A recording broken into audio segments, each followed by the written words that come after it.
Been a lot of commentary in the last couple of days about Dr. Anthony Fauci taking the fifth in this hearing room in front of this McCarthyite committee dominated by awful Republicans who were just trying to score political points.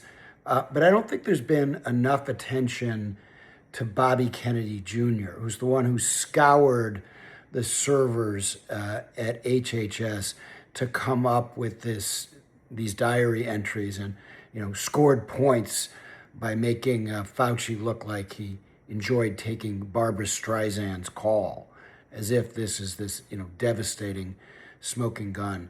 And I think what we need to do is just for a minute remind people of some of Kennedy's history with Fauci.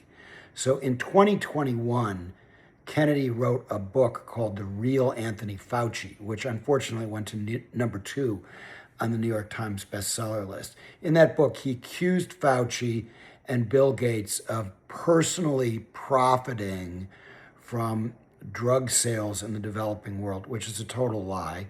Accused Fauci of having a stake in Moderna, total lie.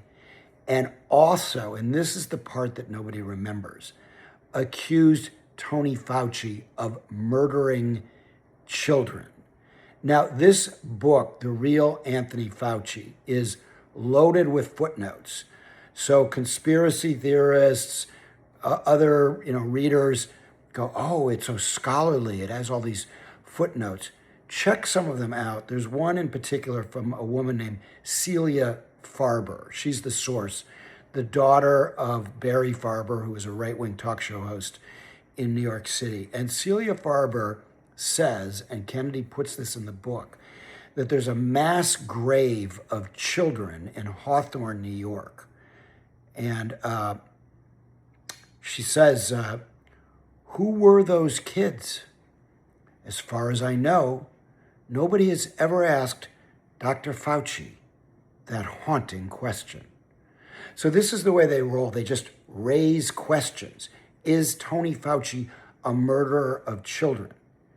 And I just hope everybody keeps in mind as we think about this really terrible hearing, which symbolized the war on science that is degrading one of the things that's made this country great, our wonderful public health system for all its flaws, our system of scientific inquiry.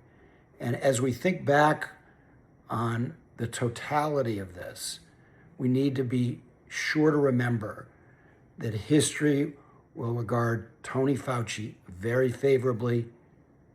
As part of PEPFAR, he helped save 20 million lives from AIDS abroad, and they will remember Robert F. Kennedy as a horrible Secretary of HHS, where measles and other diseases surged, where he deprived people of their Medicare and Medicaid benefits because they lived in blue states, and because he used crackpot conspiracy theories to destroy, or at least try to harm, the reputation of a great American.